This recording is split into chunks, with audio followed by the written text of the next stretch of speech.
Baik, selamat sore hadirin dan juga pemirsa PWNU Jawa Timur. Saya Aprilia Zuha kembali hadir untuk menyapa Anda semuanya dalam program Ngaji Nusantara PWNU Jawa Timur, tepat di hari Rabu 12 Maret 2025. Salam takzim dan juga salam hormat untuk para kiai dan juga para bunyai yang sudah hadir dalam acara hari ini. Dan saya juga akan menyapa terlebih dahulu untuk para hadirin yang sudah ada di Aula Kiai Haji Basri Syamsuri. Selamat sore semuanya. Masih semangat ya puasanya hari ini? Alhamdulillahirrabbilalamin. Masya Allah, tabarakallah. Baiklah, semoga semuanya hadirin dan juga pemirsa PWNU Jawa Timur yang ada di rumah selalu sehat dan juga diberikan keberkahan oleh Allah Subhanahu wa Ta'ala dalam menjalankan ibadah di bulan yang penuh berkah. Amin, Allahumma amin. Baiklah pemirsa PWNU Jawa Timur, dalam pesantren tentunya mengambil peran yang sangat penting di era globalisasi saat ini, di mana dituntut untuk mendidik para santri untuk tidak hanya menguasai dalam bidang pendidikan agama saja, melainkan juga berwawasan global, mandiri dan juga berkarakter, sehingga mampu menghadapi tantangan di era globalisasi yang semakin modern ini. Nah, dalam strategi ini tentunya langkah pesantren untuk menjalankannya tidak terlepas dari adanya kepemimpinan pondok pesantren. Dalam hal ini peran seorang kiai itu sangatlah besar. Tidak memungkinkan juga tanggung jawabnya diikut andil juga oleh bunyai. Nah, dalam hal ini kita akan ada dan juga membahas tema yang sangat luar biasa, peran penting yaitu peran sosok bunyai dalam pengembangan ekonomi pesantren. Sudah ada narasumber yang sangat luar biasa kali ini dalam acara hari ini, yaitu saya sapa terlebih dahulu. Assalamualaikum kepada yang terhormat beliau Dr. Lili Kholidah Badrus MHI selaku Ketua 3 Muslimat Nahdlatul Ulama Jawa Timur.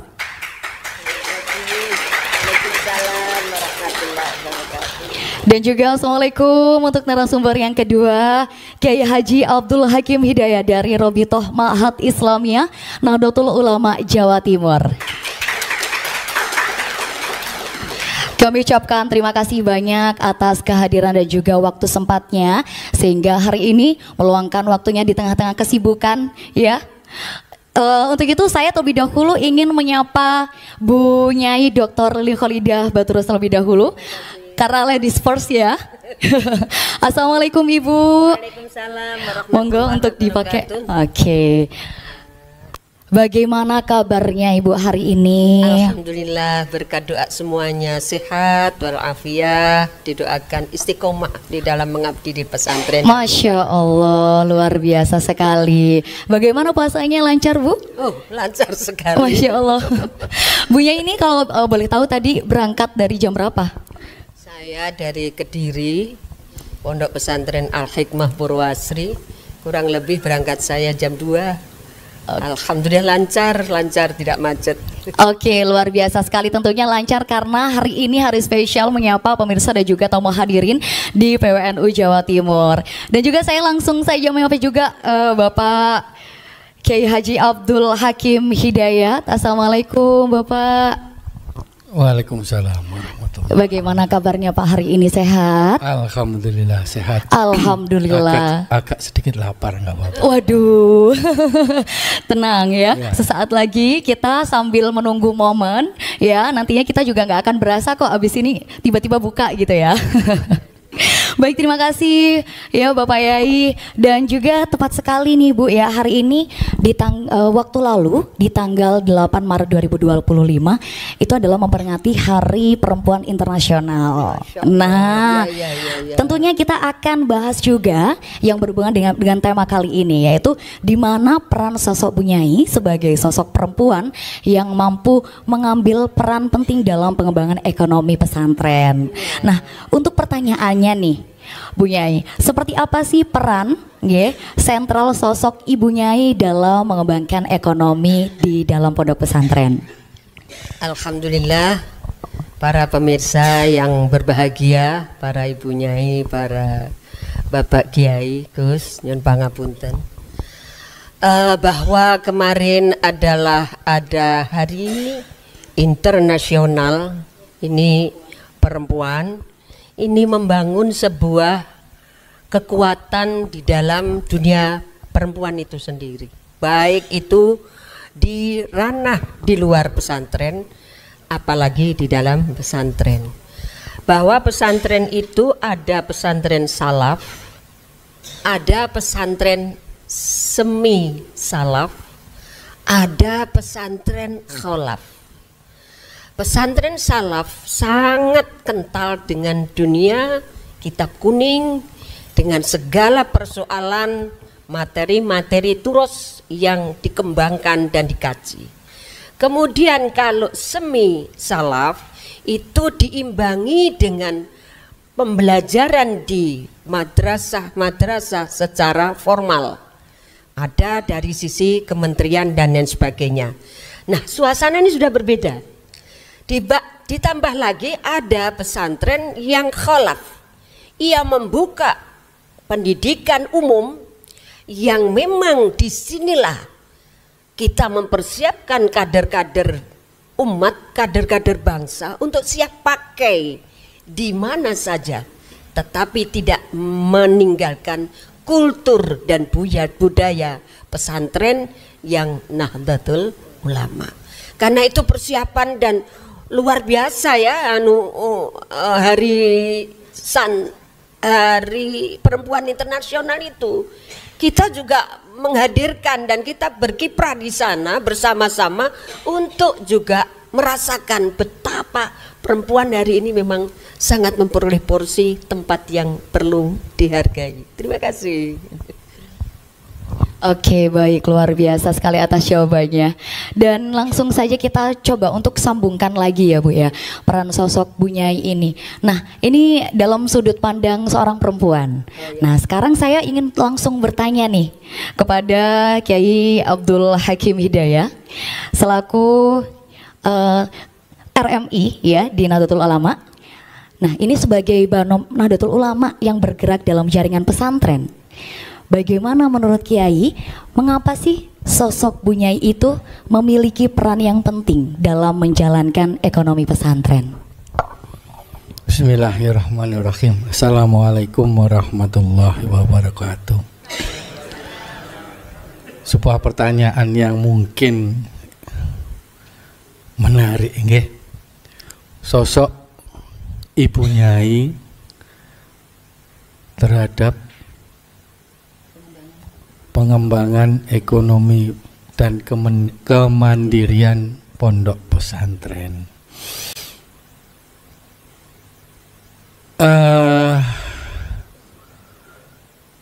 Nggak ada dalilnya. Saya cari dalilnya juga nggak ada. Saya tanya AI juga nggak menjawab tentang hal ini. Jadi memang peran Bu Nyai, peran perempuan dan lain sebagainya tidak hanya di pondok pesantren, di lingkungan terkecil semacam rumah tangga saja itu sangat penting sekali. Bagaimana wanita bisa mendidik putra-putrinya, melindungi kehormatannya, menjaga harta suami dan lain sebagainya. Nah, kalau ini dihubungkan kepada tanggung jawab Bu Nyai yang wilayah rumah tangganya semakin mungkin lebih luas, beban sosialnya juga lebih tinggi, tidak hanya putra-putrinya kandung sendiri, tapi beliau menanggung keamanan, kesehatan, bahkan keselamatan santri-santrinya yang jelas belum tentu putranya sendiri dalam jumlah yang besar, bahkan sebagian pondok pesantren mungkin mencapai 1.000 sampai 10-an ribu untuk itu. Ini menggambarkan bahwa selain kiai yang ikhlas, tentunya ada di situ dukungan besar, doa, bahkan faktor ekonomi juga mendukung untuk keberhasilan seorang suami yang dikatakan kiai itu. Maka saya sangat berharap ini calon-calon bunyai semua di sini dan bahwa kalau ada seorang laki-laki yang hebat, pertanyaannya hanya dua. Ibunya siapa? Istrinya siapa? Jangan dibalik istrinya berapa. Itu, jadi artinya dibalik seorang ketokohan laki-laki, kebesaran seorang laki-laki itu mesti ada peran serta wanita yang sangat bahkan mungkin lebih dari peran tokoh itu sendiri. Contoh Siti Khadijah radhiyallahu an. Beliau orang terkaya nomor, hampir sepertiga kekayaan Mekah waktu itu dikuasai oleh beliau. Dan seluruh hartanya diberikan untuk kemaslahatan dan perjuangan Rasulullah Shallallahu Alaihi Wasallam, sampai bahkan dikatakan terakhir, kalau masih kurang tentang kebantuan saya, ambil tulang saya dan pergunakan untuk itu. Apakah ibu-ibu nyai ini semacam itu nantinya? Insya Allah, amin ya robbal alamin. Amin ya robbal alamin. Artinya ya begitu ya. Ya, terima kasih. Baik, terima kasih Pak Yai. Nah, jadi peran sosok perempuan itu, apalagi terkhususnya untuk bunyai dan juga calon-calon bunyai, tentunya itu sangat luar biasa. Nah, tapi ada juga dalam sudut lain. Dalam tradisi pesantren biasanya ada yang perempuan itu dipandang sebelah mata dalam pengembangan ekonomi atau melakukan aktivitas yang menghasilkan uang. Nah, atau saudaranya kadang biasanya ada yang bilang, wis wong wedok iku ya nang omah ae, ndongakno suaminya, ngonten nggih. Mendoakan saja di rumah, pekerjaan rumah saja, tidak perlu kemana-mana. Namun dalam era seperti ini ya, yang Bunyai rasakan apakah masih relevan ya? Monggo Bunyai. Ya. Terima kasih. Melihat perkembangan yang ada, bahkan sudah pernah dicontohkan oleh Rasulullah, betapa Rasulullah kemudian nikah dan menikahi Siti Aisyah. Itu ada yang berpendapat usia 7 tahun, ada yang berpendapat berusia 9 tahun, ada yang berpendapat 11 tahun. Yang jelas Siti Aisyah ketika itu belum menstruasi, dinikah oleh seorang lelaki yang luar biasa, Rasulullah Sallallahu Alaihi Wasallam. Ketika usia seperti itu, belum ngaji, belum sekolah, belum memperoleh pendidikan apa-apa sama sekali, tapi di tangan rijal yang soleh, sekali lagi, di tangan rijal yang soleh, menjadi sosok perempuan perawi hadis sekian ribu hadis, Siti Aisyah radhiyallahu anha. Kalau begitu, contoh yang sudah diberikan oleh Rasulullah, tentu dan mudah-mudahan ini meluber ke kita dan apalagi di dunia pesantren. Kalau pertanyaannya apa masih relevan ya? Bagaimana Kiai? Saya ingat ada seorang sahabat mengatakan, ma akraman nisa illa karimun wa ma ahanahunna illa laimun. Tidak akan memuliakan kaum perempuan. Saya tidak pernah memakai bahasa wanita, karena kalau wanita itu wani ditoto, akhirnya ditoto seperti yang tadi disampaikan. Ya, kasur, sumur, dapur, itu sudah sangat tidak relevan lah. Menurut saya, tidak akan memuliakan kaum perempuan kecuali orang yang mulia. Kita punya anak perempuan juga, istri kita juga perempuan, orang tua kita ada perempuan. Mengapa? Mengapa kemudian di dalam dunia pendidikan kemudian tidak disamakan misalnya. Wis wedok ngene ae katanya Mbak itu tadi. Ndaklah. Sama memperoleh pendidikan sama. Kesempatan memperoleh keilmuan sama. Dan itulah ungkapan yang disampaikan oleh sahabat tadi. Wa ma ahanahunna illa laimun. Tidak akan menghinakan kaum perempuan kecuali orang yang hina. Karena itu para bapak-bapak mohon dengan hormat. Gus, kesamaan di dalam memperoleh kenikmatan pesantren, kesamaan memperoleh kesempatan untuk menggali keilmuan juga sama diberikan kepada anak-anak kita perempuan, adik-adik kita perempuan, saudara-saudara kita perempuan, sehingga akan menjadi al-madrasatul ula bagi putra-putrinya di kelak kemudian hari. Saya kira begitu, Mbak. Oke, baik, luar biasa. Saya sambung lagi ya, Bu ya. Nah, dalam peran penting seorang Bu Nyai sendiri dalam perihal perekonomian dalam pesantren misalnya. Nah, kira-kira adakah contoh realnya atau mungkin contoh di kegiatan pesantren yang seperti apa yang nantinya bisa diambil oleh dalam bidang ekonomi nih misalnya gitu. Terima kasih. Memang ini perkembangannya bahwa santri dan pesantren laki dan perempuan banyak sekali perkembangannya. Tidak semuanya nanti nyuwun sewu kemudian ada keahlian di dalam agama saja. Tapi bagaimana kita membekali mereka terhadap keilmuan-keilmuan luar, misalnya dalam hal ekonomi. Kami melakukan itu dengan kerjasama beberapa elemen-elemen. Mungkin majelis taklim yang ada di sekitar kita membangun sebuah UMKM yang berbasis pesantren. Bahwa pesantren sekarang tidak seperti dengan pesantren aba-aba kita dulu, bapak-bapak, emak-emak kita dulu ngeliwet, dulu masak sendiri, sekarang udah ada.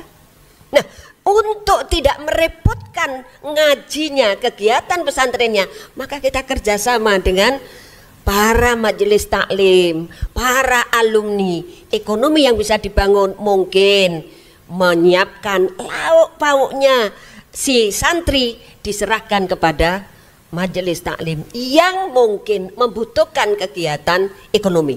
Wah, luar biasa. Kemudian seperti mencuci pakaian. Sekarang panjenengan cari ya, santri itu ada yang nyuci, Mas Gus.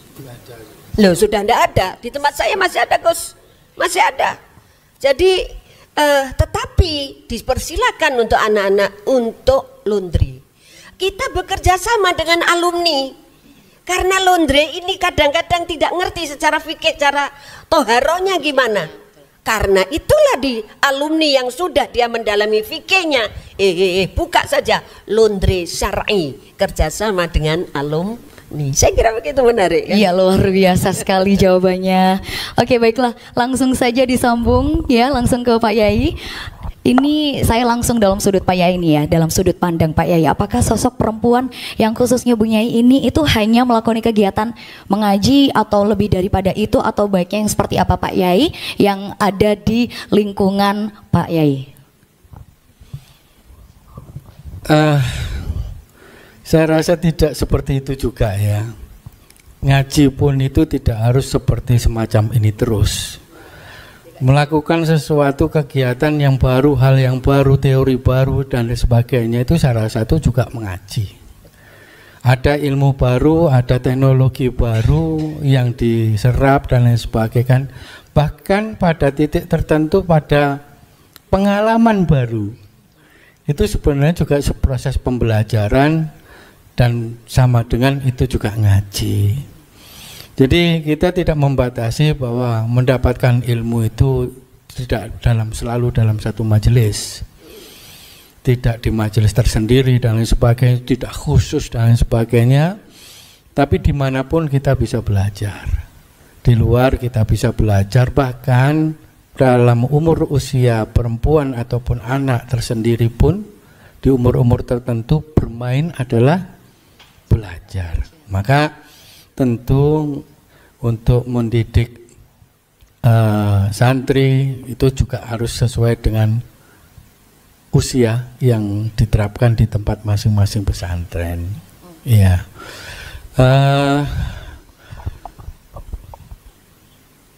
Sebenarnya hal yang paling penting sebagai orang tua atau bahkan sebagai pengasuh pondok pesantren, terutama bunyai, itu kan memberi kesempatan santrinya untuk mendapatkan ilmu yang baru dengan cara apapun juga, dengan pengalaman dan lain sebagainya, dengan perintah dan lain sebagainya, dengan teori-teori yang baru dan lain sebagainya, bisa jadi seperti itu. Pendidikan adalah membuka peluang anak itu mendapatkan rezeki dari situ. Tapi ketika pendidikan itu sudah sampai pada seseorang anak, untuk membuka tetap peluang rezeki itu setelah pendidikannya diterima, itu ternyata juga ada unsur attitude-nya di situ. Ada adab, ada kecerdasan emosional di situ yang memberi peluang lebih besar, kesempatan anak itu peluang rezekinya lebih lama terbuka dan dia bisa menyerap segala sesuatunya lebih lama daripada yang lain. Inilah tiga-tiganya selanjutnya ini hanya ada di pondok pesantren, dan saya rasa mohon sangat disadari, terutama bunyai dan keluarganya, bunyai disadari bahwa kebutuhan santri itu ya seperti itu. Kalau kita sudah sanggup bilang bunyai, sanggup dipanggil Pak Kiai, ngurusi santri ini sampai mati, sampai kecil dia masuk, sampai itu, sampai alumni, sampai nikahnya, sampai punya anaknya, sampai punya mantunya dan lain sebagainya. Insya Allah begitu ya bunyai ya kira-kira. Jadi inilah kehebatan seorang bunyai di mata saya di pondok pesantren, mengikuti perjuangan seorang kiai yang kadang-kadang tidak menjanjikan kehormatan di situ, tidak menjanjikan kekayaan di situ, bahkan seringkali mendapat beban yang tinggi sebagai seorang bunyai mengatasi segala macam perbuatan santri-santrinya. Terima kasih. Baik, langsung saya sambung lagi Pak dari yang tadi yang dijawab oleh Pak Yai. Nah, melihat dari apa yang disampaikan Bu Nyai Lili tadi, ternyata peran perempuan ataupun sosok bunyai itu ternyata ada multi peran banget. Jadi tidak hanya sebagai pendamping kiai saja, beliau juga mendidik anak-anaknya, anak kandungnya, kemudian mendidik para santrinya. Itu kan banyak sekali ya perannya di situ. Nah, menurut Pak Yai sendiri nih, bagaimana terhadap hal tersebut pandangannya? Wah, ternyata perannya itu perempuan sangat panjang gitu, sangat banyak seperti itu. Nah, ini saya ingin tahu sebelum saya bertanya ke Bu Lili ya, Bu Nyai Lili, saya ingin mendengar jawaban dari Pak Yai terlebih dahulu nih. Monggo. Ini sulit. Tadi saya sempat terpotong karena peran kiai dan sebagainya, terutama peran bunyai. Maka saya ingatkan lagi, saya jangan dipanggil kiai mulai hari ini. Ya. Jadi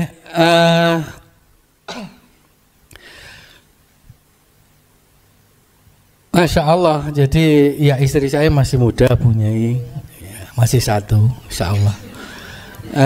Tapi saya tahu di beberapa tempat pesantren bahwa memang ghirah, bahkan suasana apa ya?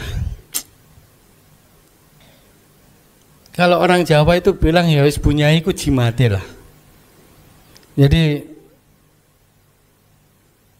harusnya kalau kiai itu levelnya 7, bunyai itu levelnya sudah harusnya 11-12.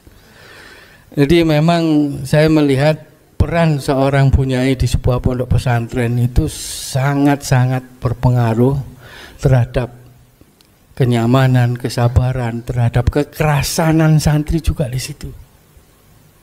Suasananya itu beda gitu loh bunyai. Ya jangan sampai kiainya kesel-kesel pulang terus disentak istrinya terus dan lain sebagainya. Ini sebuah suasana yang sangat sulit, dan bagi seorang perempuan ini ya tidak ada jurusan S1 S2-nya. Maka menjadi sebuah kepentingan dan kesabaran tertinggi, tingkat kesabaran yang mulia dari seorang bunyai itu menentukan keberhasilan kiai di pondok pesantrennya. Terima kasih.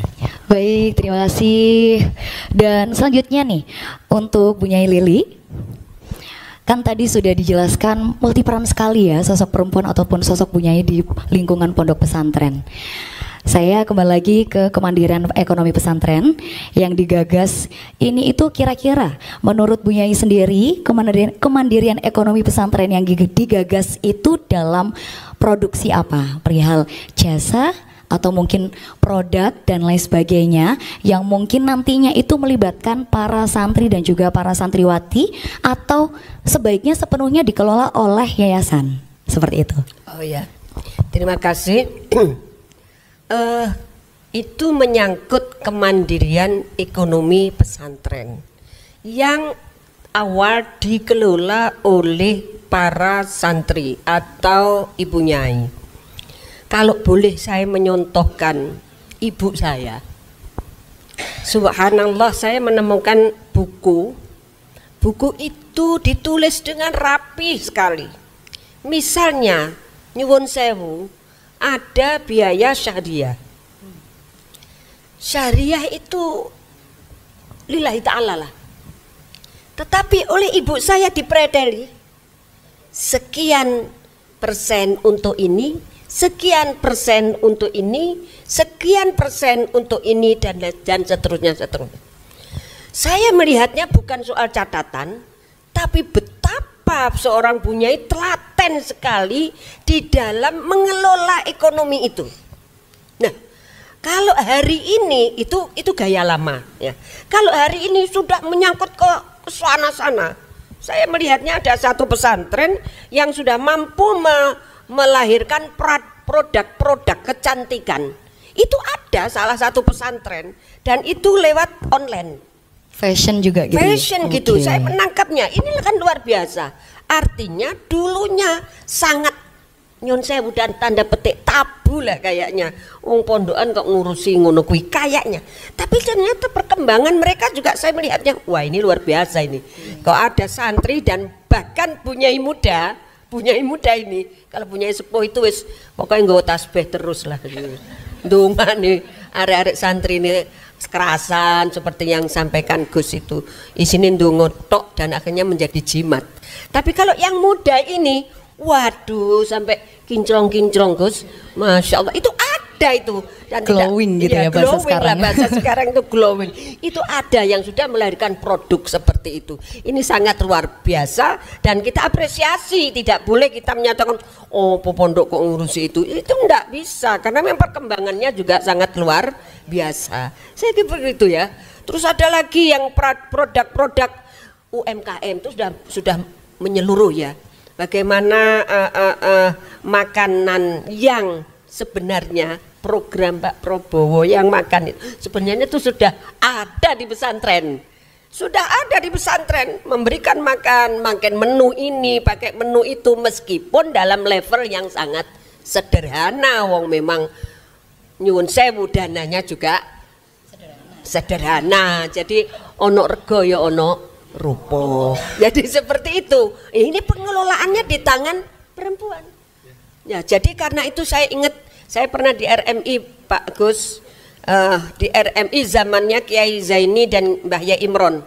Kemudian dilanjutkan di Mbah Yai Mutawakil Allah, saya juga ikut di PW, di PP juga ikut. Katanya Mbah Imron, iki wong wedok-wedok iki, ayo dilibat nang RMI kulo, menjadi unit pengembangan pondok pesantren. Masuk di unit, bukan masuk di RMI-nya. Jadi masuk di tataran susunan RMI hanya ketua saja masuk, tetapi di unit itu ada. Nah itu dawuhnya, enten apa Mbah Imron kok ngganggo ngene barang, wis cek gak ngurusi catering ae wong itu. Ya Allah, saya akhirnya terpacu. Oh iya ya, dari bahasa itu betapa perempuan seperti memperoleh lahan tempat untuk mengembangkan diri dalam dunianya. Terima kasih. Baik, luar biasa, tepuk tangannya sekali lagi. Ini jawaban yang sangat mengagumkan ya, menakjubkan sekali untuk saya sendiri. Ini merupakan gagasan yang sangat luar biasa Bu Nyai. Nah, dalam hal ini tentunya pasti calon Bu Nyai nantinya juga harusnya akan meniru ya akan hal ini dan juga mengikuti perkembangan zaman yang telah ada. Nah, mengapa Bu Nyai kok sebagai sosok Bu Nyai nih udahan kok capek-capek gitu loh untuk langsung terjun terjun ke dalam santri-santrinya untuk menggerakkan para santrinya dalam bidang ekonomi itu, mengapa kok seperti itu Bu Nyai? Bukan soal capek-capek, itu keterpanggilan kami. Keterpanggilan kami dalam berkhidmah ke pesantren, dalam berkhidmah kepada dunia keilmuan. Kita berpikir bahwa ada santri sekian, ya opo santri ini bisa melebihi saya besok ketika anak santri ini tamat. Sehingga keilmuan dari mulai kira-kira qiraatul Qur'annya kita teliti satu persatu.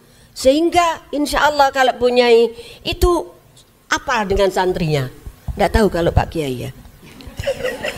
Kalau Bu Nyai tahu satu tahu. Bahkan tadi ada anak lewat suaranya berteriak kita sudah tahu. Karena kedekatan kita kepada anak didik. Dan itu terpanggilan, bukan repot-repot, nggak ada kesel di situ. Arek nuwa kalau koyo apa lewes dituturi manut, masya Allah itu sudah satu penghargaan. Alhamdulillah iso nambani, itu saja, tidak ada kesel-kesel. Betul karena perempuan itu emosionalnya tuh lebih sampai gitu ya. Ya, Pak Yai. Secara perasaan gitu ya. Jadi mungkin seperti itu dibandingkan laki-laki mungkin sifat keibuan. Mungkin yang pas itu sifat keibuannya betul. lebih menyentuh gitu. Luar biasa. Kalau mungkin bahasanya sak nakal-nakali santri, kalau dibanding dengan sak nakal-nakali anak di luar, belum apa-apa. Insya Allah saya sering nyampaikan ke anak didik, wong iku garek dibuka kapan hidayah karo Allah. Coba rungokno ceritane sopo sahabat Umar bin Khattab. Seorang sahabat yang pernah punya angan-angan membunuh Rasulullah. Tetapi ketika kemudian memperoleh barokah doanya Rasulullah dan memperoleh hidayah, betapa cintanya beliau kepada Islam, betapa cintanya beliau kepada Rasulullah, sehingga pada akhir hayatnya beliau jenazahnya ada di dekat Rasulullah. Saya menggambarkan itu kepada para santri. Oke lah zaman saiki ini mungkin zaman durung oleh hidayah. Aku ndonga tapi zaman ikhtiaro. Orang tua juga berdoa sehingga sinambung antara doa guru, doa orang tua dan keinginan anak itu sendiri. Tiga ini adalah unsur yang harus sama-sama menuju kepada kesuksesan seorang santri. Saya kira begitu. Oke, baik. Masya Allah. Terima kasih. Sekali lagi tepuk tangannya yang meriah, keren sekali. Oke, baiklah kita langsung sambung ke Pak Yai. Melihat dari sesuai data yang dirilis oleh PBNU bahwa saat ini tuh MNU sendiri memiliki 26.000 kurang lebih ya 26.000 pesantren di seluruh Indonesia. Nah, terkhusus dalam hal kemandirian ekonomi pesantren, data tersebut itu kira-kira sudah berapa persen pesantren yang sudah menerapkan kemandirian ekonomi? Mungkin Pak Ye juga bisa memberikan contoh di lingkungan Jawa Timur terkecilnya terlebih dahulu, kira-kira sudah berapa persen ya dari hasil surveinya, Mantan? Terima kasih. Dengan jumlah sekitar sebegitu banyak pondok pesantren di Jawa Timur saja, itu hampir yang tercatat. Itu hampir 11.000 sampai 13.000 pesantren yang tercatat. Masih banyak lagi yang belum tercatat dan teridentifikasi tentunya. Kalau kita bicara pondok pesantren, seringkali kita bertanya, pesantren itu bagaimana? Apa sih pesantren itu? Apakah pesantren itu jumlah pesantrennya harus banyak? Ataukah 15 juga sudah dinyatakan pesantren? atau KTPQ yang mungkin seminggu sekali pengajarannya juga bisa di pesantren dan sebagainya. Maka kalau kita membandingkan pesantren yang sudah berkeekonomian atau bermandiri secara ekonomi, tentunya tidak semua pesantren bisa melakukan hal semacam itu. Tapi ciri-cirinya ada. Pesantren yang sudah mandiri ekonominya, sebenarnya niatannya itu bukan untuk mencari kekayaan dari situ, bukan. Tapi seorang kiai menentukan bahwa pesantren harus mandiri secara ekonomi. Itu supaya harga dirinya juga tidak gampang terbeli, harusnya begitu. Nanti di Joli Beduk pahami beda, kan gitu. Nanti didatangi ini wacananya juga berbeda dan lain sebagainya. Jadi kemandirian ekonomi di pesantren tidak hanya untuk menampilkan fasilitas dan lain sebagainya, tidak hanya itu, tapi kemandirian, keteguhan pemikiran pesantren itu sangat ditentukan oleh itu. Seolah-olah kita kalau sudah kaya itu seperti sebuah dosa besar kan gitu ya Bu ya, karena kadang di beberapa pesantren itu zuhud, ayo zuhud kan gitu aja. Tapi kalau kita menyadari bahwa kita bisa mandiri, pesantren bisa mandiri, sebuah lembaga bisa mandiri, itu supaya harga dirinya tidak gampang terbeli, tidak gampang terombang-ambingkan dengan faktor ekonomi yang mungkin sangat deras pada tahun-tahun tersebut ya. Makanya kemandirian pesantren sangat diharapkan, bukan hanya sebuah kekayaan untuk mendapatkan itu, tapi marwah pesantren harus terlindungi dengan kemampuan finansial bunyai kiainya. Ini zaman akhir sudah.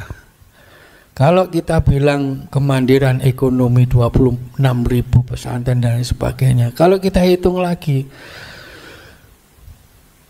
perekonomian dunia itu hanya 3% yang dikuasai oleh Muslim.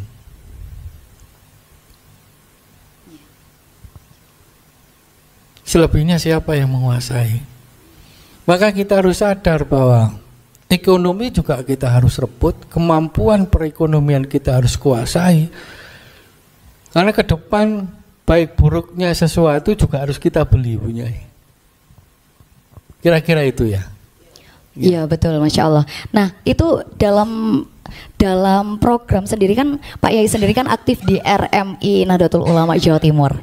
Nah di RMI sendiri apakah ada program atau mungkin kegiatan yang bisa menjadikan pesantren ini sebagai pesantren binaan dalam memajukan perekonomian gitu? Ya semoga begitu ya. Memang ada beberapa pesantren yang bisa kita tiru yang sebagai pionir dari untuk bisa bisa dikembangkan di tempat yang lain. Sebenarnya sederhana sekali, pesantren itu sebuah kekayaan, selain kekayaan intelektual dan ilmu yang berkumpul di situ, itu juga ada kekayaan tenaga kerja Bu, Bunyai. Tenaga kerjanya siapa? Ya santri-santri itu sebenarnya. Kalau ada di situ perkumpulan manusia dalam jumlah berapapun juga, secara teori ekonomi berarti di situ ada aliran ekonominya juga. Di tempat yang berkumpul manusia, maka di situ ada kebutuhan, maka di situ ada aliran ekonomi atau finansial. Sebenarnya sederhana aja. Maka ketika kita sadar di situ ada arus yang bisa dikelola dalam lingkup kecil di pesantren, itu sudah menunjukkan kemampuan ekonomi yang bisa dikembangkan di situ punya. Semakin banyak santrinya, semakin banyak aliran kas yang di situ. Harusnya kan begitu. Nah, ini ditangkap beberapa teman-teman kita di sebelah, yang lain sebagainya. Maka dikumpulkan, terus dijadikan satu kayak kampung sendiri. kita punya market sendiri, kita punya duit sendiri yang mereka keluarkan sendiri, sehingga keuangan itu tidak keluar dari lingkungan itu. Nah, ini mungkin bisa jadi tambahan angan-angan kita semua, bahwa kalau kita bicara ekonomi di pondok pesantren itu sebenarnya ya sudah cukup. Di situ ada permintaan, ada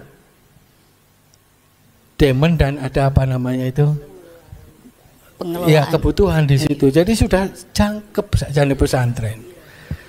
Jadi pesantren itu adalah tempat market, selain market ilmu, ya harusnya ekonomi juga sudah masuk di situ. Jadi jangan berkecil hati punyai itu, ya, soalnya di situ semakin banyak barokahnya semakin akeh, bahasanya punyai gitu. Terima kasih, Matan. Yeah. Oke, baik, terima kasih Pak Yai. Selanjutnya Bu Nyai Lili sebagai seseorang yang aktif di Muslimat Nahdlatul Ulama Jawa Timur, tentunya kira-kira langkah ataupun strategi apa yang tengah disiapkan untuk diimplementasikan dalam mengawal peran Bu Nyai dalam kemandirian ekonomi pesantren? Terima kasih.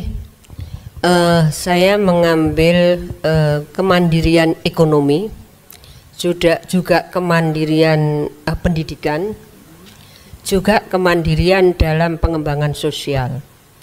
Saya setuju Gus panjenengan ngendika bahwa ini loh ada kenikmatan, tetapi juga ada pembiayaan. Saya kira itu erat dengan ungkapan tasyakur bin ni'mah. Saya punya pengalaman besar ketika COVID terjadi. Betapa masyarakat sekeliling nangis sangat luar biasa, mengadu, kami hidup bagaimana, Bu? Saya harus kerja gimana? Di sana di PHK, di sana tidak boleh jualan, di sini tidak boleh, di mana-mana boleh, di sekolah tidak boleh, di pesantren juga tidak boleh. Saya harus kemana dan apa saya harus meninggalkan anak-anak saya dengan tangisan-tangisan yang seperti itu. Ini mengadu lebih dari 10 orang pedagang-pedagang kecil yang biasa berjualan di depan pesantren. Akhirnya Gus, saya beranikan ketika itu, sudah gini saja. Saya memberikan rizki kepada sampean, lewat sampean silakan untuk jualan di sini. Silakan masuk semua setiap hari Senin dan Kamis. Masuk di pesantren, kita tidak mengambil apapun dari jualan itu. Dan Masya Allah senangnya luar biasa, kesempatan itu diambil oleh pedagang-pedagang kecil, tetangga-tetangga di sebelah pesantren merasa diopeni dan merasa memperoleh bagian rezeki dari pesantren itu sendiri. Dan Alhamdulillah itu sampai hari ini Pak Angus, sampai hari ini di pesantren kami setiap Senin dan setiap Khamis untuk anak-anak yang berbuka puasa memperoleh pedagang yang sangat banyak itu, dan dia monggo lah, saya tidak ngambil apa-apa. Itu sebuah ungkapan tasyakur bin ni'mah, bahwa rizki juga dicipratkan kepada tetangga dan UKM rakyat kecil, pedagang-pedagang kecil di sekeliling kita. Mudah-mudahan itu berkah dan berkah diridhoi Allah Subhanahu wa taala. Amin amin ya rabbal alamin. Ini untuk yang terakhir ya. Ada pesan apa untuk kita semuanya, calon para Bu Nyai dan juga santri yang nantinya itu terkait kepedulian terhadap pengembangan ekonomi pesantren ini, Bu? Gus. Terima kasih. Ya, jadilah santri yang istiqomah, memperoleh ilmu sedikit tapi istiqomah. Lihatlah apa yang telah dilakukan oleh para kiai dan para ibu nyai. Contohlah bagaimana kehidupan, kesederhanaannya dan ketawaduannya. Insya Allah kalau kita senang dengan ilmu, nanti akan ditata oleh yang memiliki ilmu itu, yaitu Allah Subhanahu wa ta'ala. Ditata rizkinya, ditata putra putrinya, ditata keluarganya menuju kepada ridho Allah Subhanahu wa ta'ala. Jadilah santri yang istiqomah. Amin ya rabbal alamin. Tepuk tangannya sekali lagi luar biasa. Oke, baiklah. Saya juga ingin bertanya nih kepada Pak Yai juga untuk yang terakhir. Ini Pak Yai, mengapa kita harus peduli dan juga menerapkan kemandirian ekonomi pesantren di tengah kehidupan yang modern ini? Sekaligus juga memberikan pesan khusus kepada para pemirsa dan juga para hadirin yang sudah hadir di sini. Semoga jawaban saya ini bisa mengena ya, karena sebuah teori belum tentu benar dimanapun juga. Tapi yakinlah bahwa prestasi itu linear dengan biaya. Tidak ada prestasi yang tinggi tanpa biaya yang seimbang untuk itu. Kalau panjenengan punya anaknya S1, S2 tentunya harus sesuai dengan biaya tersebut dan sebagainya. Maka tidak mungkin, ya ikhlas memang diperlukan di mana-mana. Nggih, betul. Itulah bagiannya Bu Nyai sebenarnya ikhlas. Kalau Pak Yai biarkan yang di luar selain ikhlas itu. Tapi untuk kemandirian dan lain sebagainya, bukan kita seperti seolah-olah uang adalah segalanya, tidak. Kita menemukan beberapa tempat yang bisa memberi kita pelajaran sangat tinggi, bagaimana doa-doa kiai, doa-doa punyai itu bisa menentukan keselamatan hidup santri-santrinya. Tapi kalau kita bicara tentang ekonomi, pengembangan ekonomi di pesantren dan sebagainya, nggih saya mempunyai seolah-olah sepertinya kalau punya putra-putra panjenengan jangan sampai jadi kiai semua lah. Ada yang bisa untuk mencari kehidupan di situ, ada bahkan bisa harus yang ahli teknologi, ahli ekonomi, ahli hukum dan lain sebagainya. Nyun sewu, pesantren itu tantangannya tidak sederhana sekarang.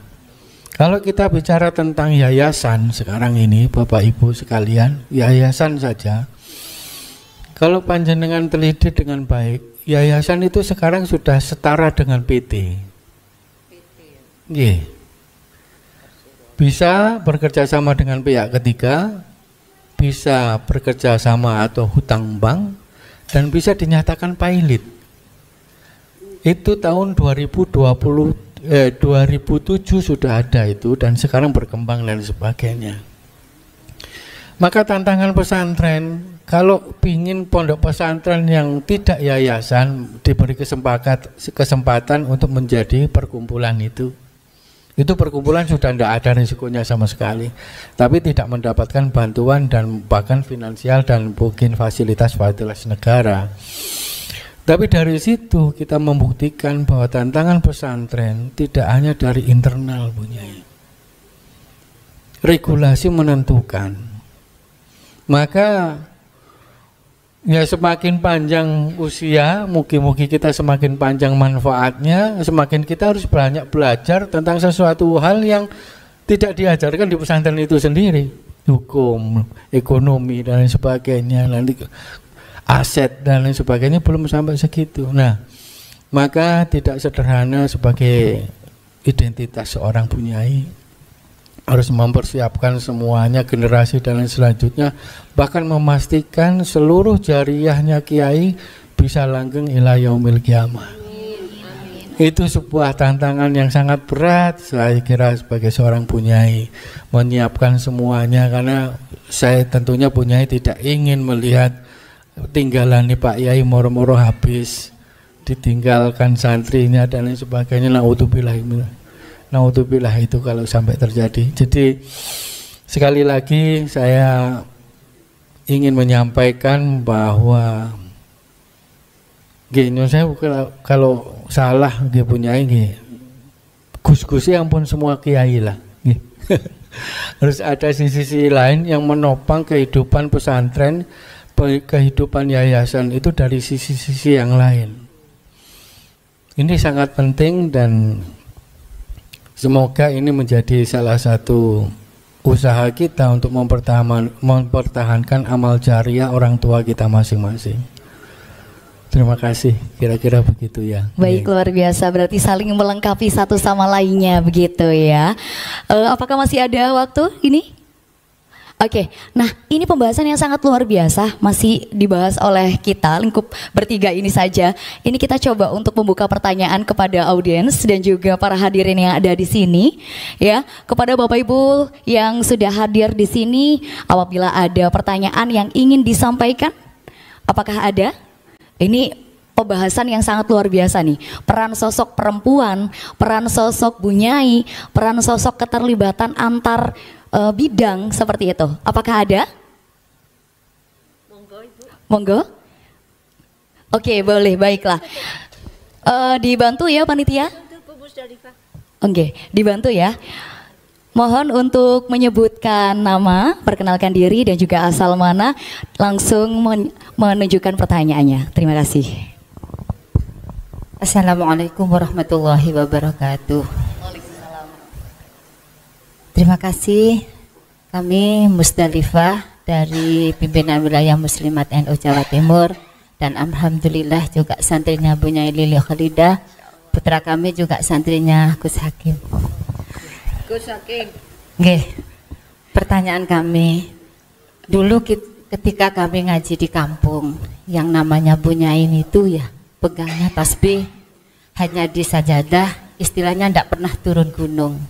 Hari ini ketika ada judul tentang kemandirian pesantren, itu kan Bunyai juga harus berbagi tupoksinya. Nah, mungkin ada sebuah kiat khusus dari Bunyai dan Bapak Kiai, bagaimana mengatur waktu sehingga keauraan seorang Bunyai yang bisa mendoakan santrinya untuk menjadi orang yang berakhlakul karimah dan sukses, dan juga mendapatkan jodoh yang bisa menjadi imam dunia akhirat. Banyak sekali tugas beliau, doanya itu satu paket, karena ketika kita sukses di luar, mesti santri ini sopo iku, masya Allah akhlaknya, dapat seorang jodoh yang bisa jadi imam, dia ekonominya juga sangat berkembang. Begitu mondok di mana beliau? Di sini. Nah, ini menjadi pengetahuan bagi kami, bagaimana seorang Bunyai Lili Khalidah yang begitu banyak santrinya beliau, tapi juga bisa mengatur waktu di mana beliau harus bermunajat kepada Allah dan di mana beliau harus mengabdi untuk masyarakat dan untuk kesuksesan santrinya di bidang ekonomi. Matur nuwun. Oke, baik, terima kasih. Ini sepertinya dari Bu Nyai dan juga Pak Yai saling melemparkan mic ya. Nah, berhubung tadi ibunya menyampaikan bagaimana nih Ibu Lili langsung disebutkan Ge. Kita langsung ke Bu Lili terlebih dahulu. Monggo Ibu Nyai. Terima kasih, pertanyaannya sangat luar biasa ya. Pembagian waktu ini memang harus kita miliki. Wal asri innal insana lafi khusrin ila akhirih. Nah, dari situlah maka pembagian waktu ini sangat harus kita lakukan. Saya mestinya sore hari ini itu masih bala kitab, Gus. Tapi karena ada tugas dari pimpinan wilayah Muslimat Nahdlatul Ulama, Ibu Nyai Masruro, saya berangkat. Saya bilang ke anak-anak, tak do beli sesuk. Sesuk tak do beli. Saiki ndres kabeh moco satu-satu. Dengan begitu anak-anak tetap masuk di dalam kelas dan tetap ndres apa yang kita lakukan. Ini pembagian waktu. Tetapi kemudian jika kita harus konsis, misalnya di sini selesai ya, maka kita harus segera untuk kembali karena masih ada waktu nanti tarweh, qiyamul lail bersama-sama dengan santri untuk berdoa dan mendoakan terutama kepada keluarga diri kita dan kepada anak-anak. Insyaallah soleh solihah indallah wa indannas. Amin. Oke, baik, saya rasa cukup jelas jawaban dari Ibu Nyai ya, karena ini waktunya sudah berakhir ya. Untuk itu nanti ya untuk pertanyaan berikutnya monggo untuk dipersilakan bertanya di lain waktu ya, atau nanti berkesempatan kalau ada. Baik, terima kasih banyak kami ucapkan kepada Bu Nyai atau Dr. Lili Kholidah Badrus MHI dari Ketua 3 Muslimat Nahdlatul Ulama Jawa Timur. Dan juga kami ucapkan terima kasih banyak kepada Roh Kiai Haji Abdul Hakim Hidayat dari Robitoh Ma'had Islamiyah RMI Nahdlatul Ulama Jawa Timur. Baik, terakhir ada kenang-kenangan yang dari persembahan dari Lazisnu Jawa Timur dan juga pesantren Digipreneur alias Al-Yasmin Surabaya. Mohon untuk Bu Nyai dan juga Pak Nyai untuk berkenan menerima persembahan kenang-kenangan manis dari Lazisnu Jawa Timur dan juga pesantren Digipreneur alias Al-Yasmin Surabaya.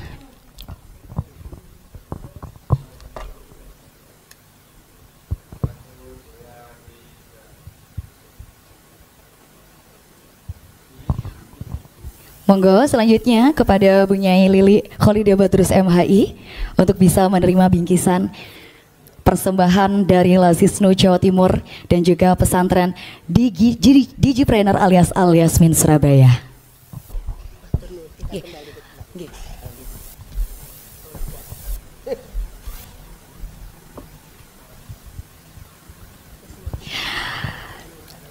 Baiklah hadirin dan juga pemirsa PWNU Jawa Timur, sudah kita ikuti bersama kajian tematik pada hari ini dengan tema Bu Nyai dan juga kemandirian ekonomi pesantren. Semoga dapat membawa dampak baik dan juga dapat menginspirasi pesantren di seluruh Indonesia khususnya di Jawa Timur. Dan untuk selanjutnya kita akan ikuti bersama segmen berikutnya, tausiah keagamaan. Dalam hal ini akan disampaikan oleh Dr. Haji Ilhamullah Sumarkan, MAG, sesaat lagi. Tetap bersama kami hanya di Ngaji Nusantara PWNU Jawa Timur.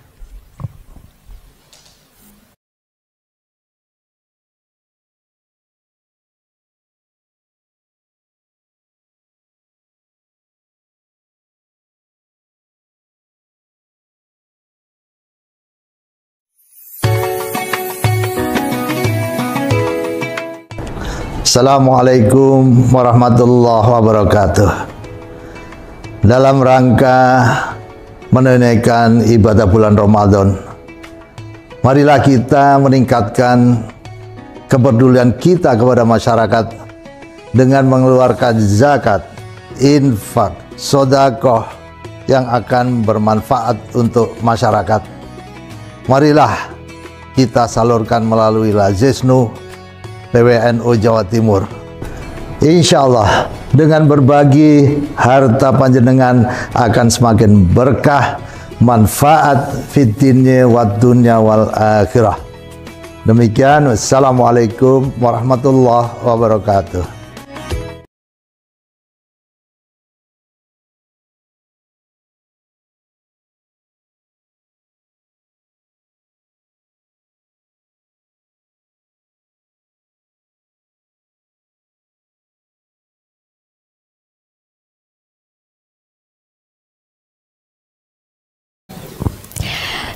Baik pemirsa, terima kasih Anda masih menyaksikan Ngaji Nusantara Jawa Timur bersama dengan Aprilia Zuha. Langsung saja kita akan ikuti bersama tausiah keagamaan. Dalam hal ini akan disampaikan oleh yang terhormat Dr. Haji Ilhamullah Sumarkan MAG. Kepadanya disilahkan. Assalamualaikum warahmatullahi wabarakatuh. Bismillahirrahmanirrahim. Alhamdulillahi rabbil alamin. Wassalatu wassalamu ala asyrafil anbiya wal mursalin wa ala alihi washabihi ajma'in. Amma ba'd. Faqad qala ta'ala a'udzu billahi minasyaitonir rajim. Qul hal yastawil ladzina ya'lamuna wal ladzina la ya'lamun. Shadaqallahul adzim. Yang kami hormati para punyai, terutama punyai Kholidah tadi nggih, Gus Hakim Hidayat selaku narasumber yang segmen pertama. Ibu-ibu jamaah muslimat yang imut-imut apa yang kalau yang ini masih ijo lumut Bu? Mbak, siapa Aprilia? Tahu ijo lumut Bu? Ikatan Jumluh luar biasa imut. Jenengan ikatan apa? Ikatan emak-emak. Para jamaah ini jadi anggota RMI dan semua yang hadir, alhamdulillah kita bersyukur pada sore hari ini di acara ngaji Nusantara di PWNU. Alhamdulillah. Cuman tadi temanya memang tidak ditentukan ya Bu ya. Kalau saya beri pilihan Bu, silakan dipilih Bu ya. Barangkali nanti supaya nggak sama dengan yang lain. Pertama, pelajaran cinta dalam berpuasa. Yang kedua, berbisnis dengan Allah di bulan Ramadan. Yang ketiga, hidup antara kepuasan dan penyesalan. Yang mana ini? Langsung sepakat. Yang mana? Hidup antara penyesalan, antara kepuasan dan penyesalan. Jenengan ingin puas ya? Hidup itu. Oke. Kita mulai. Bismillahirrahmanirrahim. Jadi siapapun di antara kita itu tentu punya keinginan-keinginan. Punya keinginan, punya rencana, punya target, gitu kan gitu.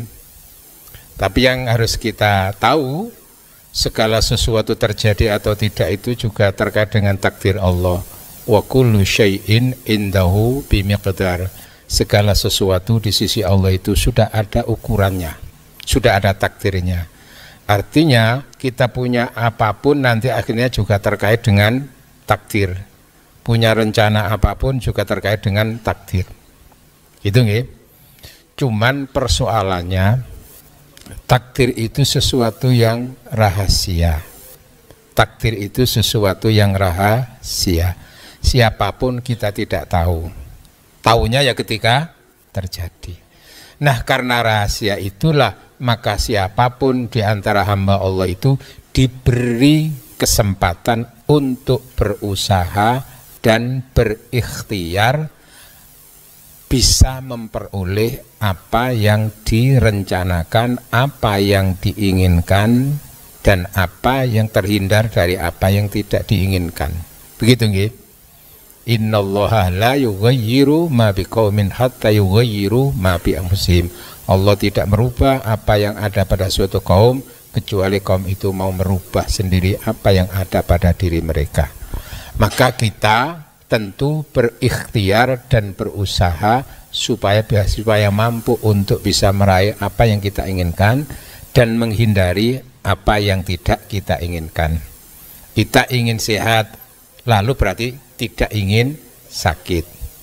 Kita ingin sukses, berarti tidak ingin gagal. Kan begitu ya.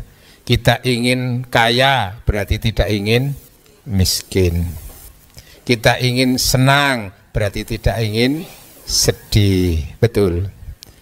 Tapi manusia kan kepinginnya sing enak-enak tok. Oke? Karena itulah kita diberi kesempatan untuk berusaha, berikhtiar. Sehingga sering saya kalau kemana-mana itu menawarkan ada kartu spiritual. Kartu spiritual namanya kartu itu Indosat. Ini tidak yang ada di konter-konter itu, bukan itu. Adanya di saya soalnya. Maksudnya kita harus punya kartu Indosat. Itu bukan sponsor loh ya ini. Itu karena ini kartu spiritual. Indosat itu hidup itu intensif doa, usaha, tawakal. Understand? Understand? Ini kita lakukan. Kalau bahasa Surabaya, urip itu butuh duit. Duit itu singkatan loh ya. Duit sing abang-abang itu duduk. Duit itu maksudnya doa, usaha, ikhtiar, apa? Tawakal. Understand? Loh gitu loh ya. Lebih utama lagi kalau kita punya kartu Indosat yang spesial. Indosat yang spesial itu maksud saya adalah dari kata-kata tadi itu Indosat, indahnya doa saat tahajud. Mbak Aprilia, setuju? Allah sudah berjanji wa minal laili fatahajjad bihi nafilatan lak asa ayyab'atsaka rabbuka maqaman mahmuda. Di antara sebagian malam bangunlah kamu bertahajud agar Allah menempatkan kamu pada makom kedudukan yang terpuji. Lalu ketika itu waqur rabbi adkhilni, bacalah doa adkhilni mudkhala sidqin, bimbinglah kami untuk memasuki sesuatu yang kami rencanakan, yang kami inginkan secara benar. Ketika kami punya masalah, ya Allah bimbinglah kami bisa keluar dari masalah itu. Wa akhrijni mukhraja sidqin waj'alli, dan jadikan untukku sultanan nasiro. Sultan itu bisa berarti ilmu atau kekuasaan, yang dengan kekuasaan itu mendatangkan pertolongan. Maka jenenge kartune Indosat, indahnya doa saat tahajud. Nah sing angel iku nek kakean tahajud. Ibu senengane tahajud apa tahajud ini? Kalau bapak-bapak senengane tahajud ya, bangun malam ya. Oke. Lalu setelah kita berusaha, kan menunggu hasil. Kenyataannya kadang-kadang hasil, kadang gagal. Nah, ketika hasil muncul yang namanya kepuasan, kesenangan. Sementara ada kemungkinan gagal. Maka ketika gagal, kecewa, sedih, menyesal. Betul kan? Bapak Ibu sekalian, terutama ibu-ibu. Nah, maka lalu bagaimana berkaitan dengan ketika orang itu berhasil dan bagaimana ketika orang itu gagal? Sebatas apabila yang kita ikhtiar itu urusan duniawiyah, urusan dunia, keberhasilan duniawiyah atau kegagalan dalam urusan duniawiyah, maka Al-Quran memberikan bimbingan. Di surat Al-Baqarah ayat 216 Allah berfirman, a'udzubillahi minasyaitonirrajim, wa asa an takrahu syai'aw wa huwa khairul lakum wa asa an tuhibbu syai'aw wa huwa syarrul lakum wallahu ya'lamu wa antum la ta'lamun. Sadaqallahul azim. Ada kalanya kamu itu tidak suka, tidak senang atau benci terhadap sesuatu kejadian. Tapi ingat, jangan terlalu benci. Siapa tahu di balik sesuatu yang tidak kau sukai akan kau temukan kebaikan yang melimpah di kemudian hari. Oke? Kan bisa berputar nanti itu. Sekarang gagal, tapi justru mungkin itu awal daripada sebuah keberhasilan. Karena muncul ide, cara yang lain begitu. Sebagaimana wa asa an tuhibbu syai'aw wa huwa syarrul lakum wallahu ya'lamu wa antum la ta'lamun. Sebagaimana mungkin kamu menyenangi sesuatu capaian, ya, menyukai kepada suatu keberhasilan itu, tapi hati-hati, siapa tahu di balik apa yang kau senangi, yang kau sukai, justru di situ adalah syarrul lakum, ada keburukan yang akan menimpah pada diri kamu. Sehingga apa? Ya, hati-hati, jangan mentang-mentang senang, jangan mentang-mentang berhasil. Siapa tahu justru di balik keberhasilan maka akan terpuruk. Kan tidak sedikit ya, orang berhasil mencapai kedudukan tertentu, sudah dilantik, mari ngono oleh telung wulan mlebu penjara. Na'udzu, senang karena punya mobil baru, wah senang kemana-mana, ngebut, bisa juga hati-hati. Sedih karena sesuatu kejadian, siapa tahu di situ ada kebaikan di kemudian. Contoh, umpamanya kasusnya ada seorang laki-laki mengincar seorang perempuan idaman hati. Siang malam menjadi impian. Dia tak sedetik pun berlalu tanpa bayangannya, tak semimpi pun berlalu tanpa dirinya. Engkau senantiasa hadir di pelupuk mata. Nulis kadung niku pantunnya muncul, Bu. Apa? Beras putih berat sekati. Kamar kecil simpanan kain. Percayalah hanya adik pilihan hati takkan berpaling pada yang lain.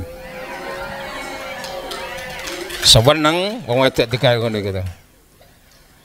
Emas merah intan baiduri kapur baru di dalam peti. Tidak bertemu adik setengah hari rasanya rindu setengah mati.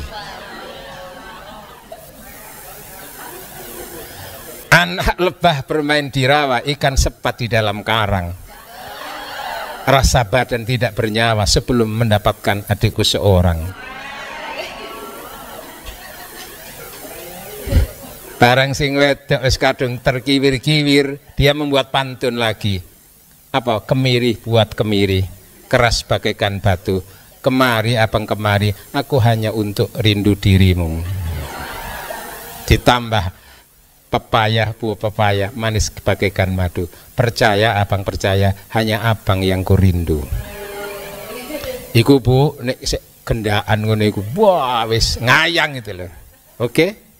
Nah, ternyata dapat 2 bulan kemudian, ternyata dia berkhianat cinta, menikah dengan orang. Oh, rasanya hati sudah apa ini? Terputus-putus. Gampangannya apa?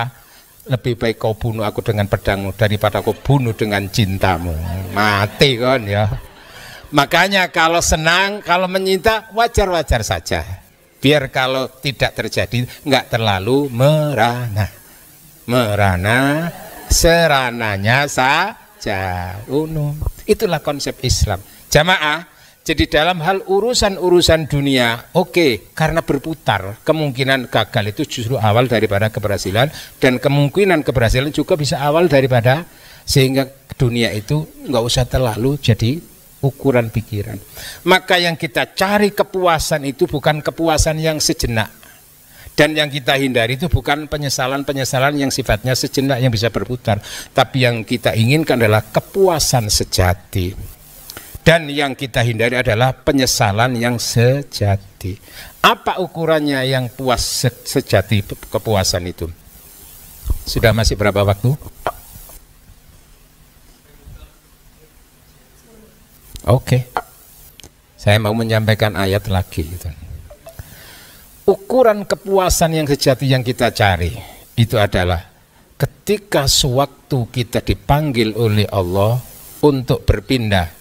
Dunia kan tidak selamanya akan berpisah.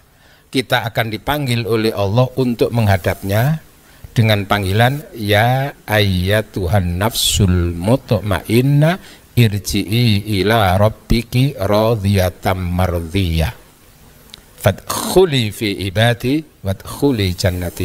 Wahai jiwa-jiwa yang apa? Mutmainnah. Duduk mutmainnah atau nggak jenengan loh ya. Jiwa-jiwa yang tenang dan tentram.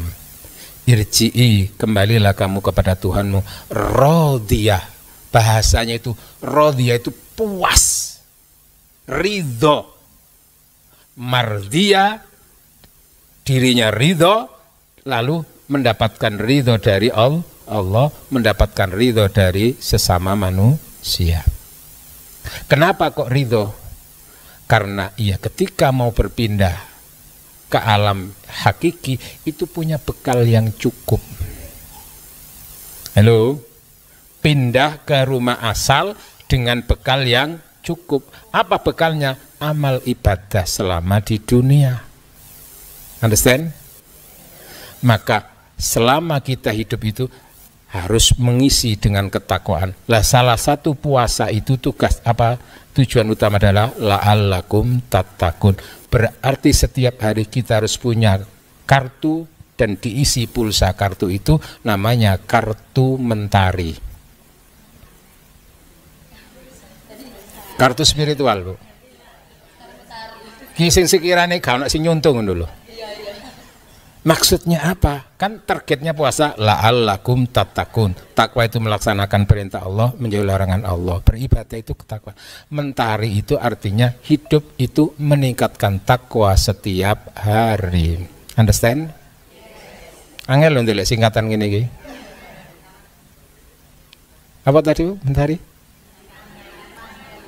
Nah, Berarti kan ibadah itu kan bagian dari bentar, Ibu. Karena itu ibadah itu meningkatkan takwa setiap hari, ibadah dengan Allah, maka harus di pick up dengan kartu XL. Ibadah itu harus XL. Apa XL itu? Ekstra lillah. Maka mengapa puasa itu oleh Allah diberi pahala nggak pakai dihitung? Tahu rahasianya? Tahu rahasianya? Karena ekstra lillah ibadah puasa itu. Nggak ada yang tahu kok. Jenengan yang rawu ini poso gak poso kan mboten ngerti. Engko senajan melok buka bersama, kan gak ngerti ini poso gak poso. Nggih, karena apa? Ukurannya hanya Allah. Maka kalau bicara dari sisi aspek BBM, Ramadan itu kan BBM juga. Bulan barokah maghfirah. Understand? Gini mboten? Kan Rasul menyebut Syahrul Mubarak, bulan barokah, Syahrul maghfirah. Betul? Maka kan BBM itu. Nah, karena BBM, maka di situ ada apa? Bagian terpenting adalah pertamak. Aku gak ngomong ngoplosan loh ya. Jamaah, apa maksudnya itu? Kenapa puasa itu tidak pakai dihitung pahalanya? Karena pertamak perkuat takwa maksimal. Mbak April tahu? Catat itu. Ali kalau kamu sih ya. Apa tadi? Nah, dari sisi kartu spiritual XL. Dari sisi BBM apa? Pertamak. Alhamdulillah. Nah, semuanya itu lalu untuk ukuran ketika bagaimana kita nanti nafsul mutmainnah tadi itu, karena akhirnya kita punya kartu simpati. Ini kartu spiritual ya Bu ya, bukan kartu-kartu yang dijual di kantor-kantor itu, bukan. Aku dodolan tang. Jamaah ingin tahu? Oke, kepiting jepit kerang, pasang kuping biar terang. Maksudnya, kenapa orang itu tenang? Karena simpati, punya simpanan amal tabungan untuk mati. Simpanan amal tabungan akhirat nanti. Bagaimana Al-Qur'annya? Fa amma man thaqulat mawazinuhu fahuwa fi 'ishatir radiyah. Barang siapa yang berat timbangan amalnya, berarti kan bekalnya kan banyak gitu loh ya. Maka fahuwa fi 'ishatir radiyah, ia akan hidup dalam radiyah, kepuasan. Nah, lalu kebalikannya, menyesal. Bagaimana? Penyesalan saat itu adalah penyesalan untuk selamanya, nggak kembali lagi. Kalau di dunia kan orang menyesal saat itu, kecewa saat itu, kan kemungkinan berputar nanti. Ada tangisan lalu ada senyuman. Saya punya teman itu, kawan Ustadz itu, ketika COVID dulu, oleh Allah istrinya dipanggil oleh Allah. Sedih Bu, susah Bu, nggih napa mboten?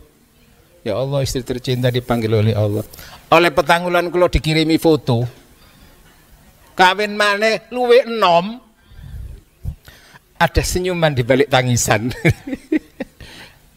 Tapi ojo niru ya Bapak. Tunggu bojoku mati dhisik ngono ya ndak. Artinya kemungkinan berputar. Tapi kalau sudah di sini nanti dipanggil oleh Allah tapi menyesal, nggak ada kesempatan untuk diperbaiki lagi. Itulah yang harus kita hindari. Allah berfirman di surat Al-Mu'minun ayat 100, ayat 99 100. A'udzubillahi minasyaitonirrajim. Hatta idza jaa ahadamul mautu qala rabbirji'un la'alli a'malu sholihan fima taraktu kalla innaha kalimatun huwa qailuha wa min waraihim barzakhun ila yaumi yub'atsun. Sadaqallahul adzim. Manusia semasa di dunia sudah diingatkan harus beribadah dan beribadah, memperbanyak bekal ketakwaan. Tapi mereka sering abai. Apa abai itu? Tidak peduli semuanya itu. Urip iku gawe dosa tok, maksiat tok, seneng itu, wis gak mikir ibadah, gak mikir ngaji, gak mikir poso. Nggih, napa mboten?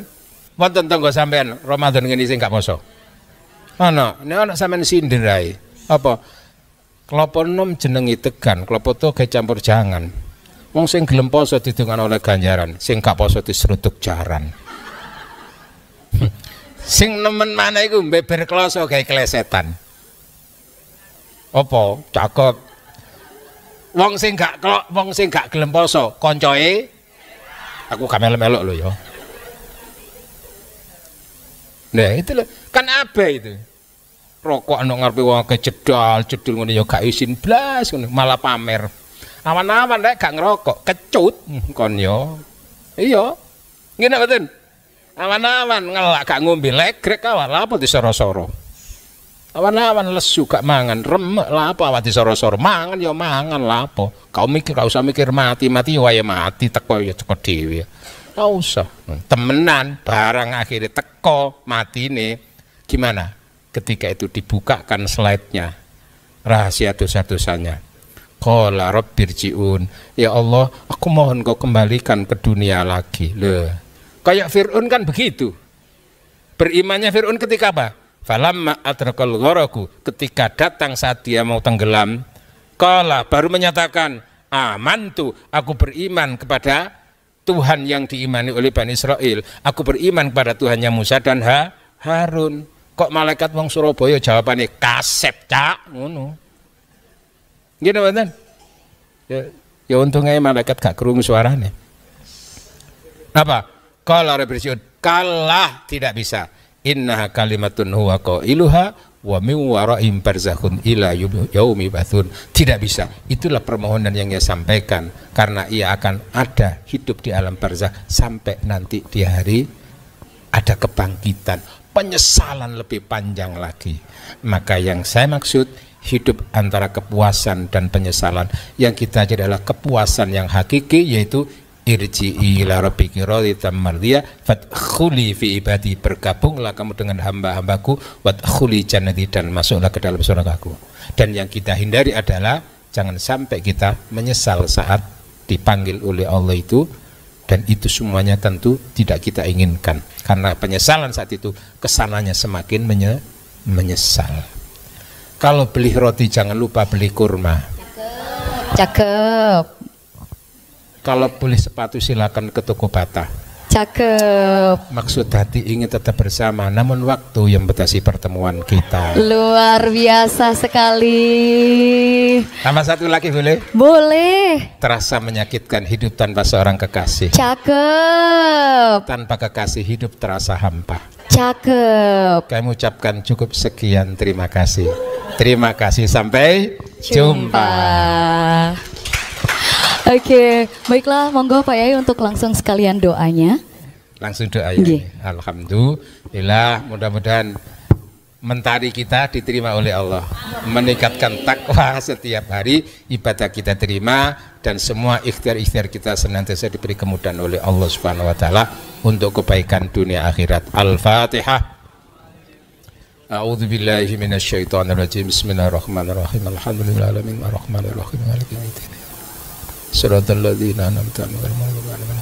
Alhamdulillah hamdan yuafi wa yukafi mazida. Ya Rabbana lakal hamdu kama yanbaghi li jalali wajhikal karim wa 'azimi sultanik. Allahumma shalli wa sallim ala sayyidina Muhammad alhamdulillahil alamin. Allahumma shalli wa sallim wa barik ala sayyidina Muhammadin nabiyil ummi al habibil mahbubi al alil qadri al azimil jah wa ala alihi wa sahbihi wasallim. Allahumma rabbana taqabbal minna salatana wa qiyamana wa ruku'ana wa sujudana wa tadhur'ana wa takhassu'ana wa siyamana wa ta'budana wa tamin taksirana ya Allah bi rahmatika rahimin. Rabbana ighfir lana wa li walidina warhamhum kama rabbana shighara. Rabbana atina fid dunya hasanah fil akhirati hasanah wa qina adzabannar. Wa sallallahu ala sayyidina Muhammad walhamdulillahi rabbil alamin. Baik, terima kasih banyak untuk yang terhormat Dr. Haji Ilhamullah Sumarhan MAG yang telah mengisi tausiah keagamaan pada hari ini, dan sebagai rasa terima kasih dan juga syukur kita semuanya ada persembahan. Waduh, kalau cuma hanya satu pantun. Iya, silakan. Cuminten kelelekan gapuro. Ayo kada. Cekap semanten kula nyaun ngapuro. Ya, udah cuma itu aja Pak yang hafal.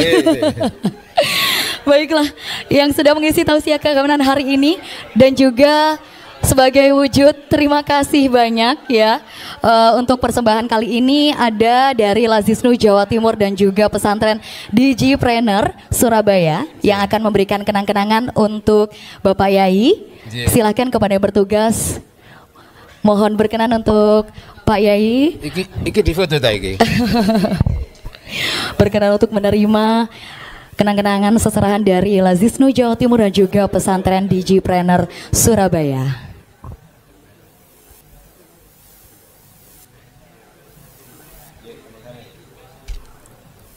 Langsung ya?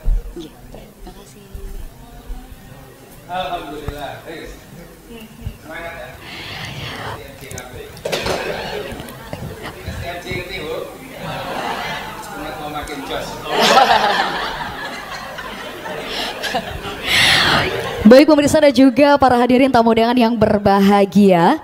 Sebagai bentuk informasi, kami juga menginfokan setiap harinya dalam acara ngaji Nusantara PWNU Jawa Timur, kami juga menyediakan buka puasa 100 porsi setiap harinya, persembahan dari Lazisnu Jawa Timur.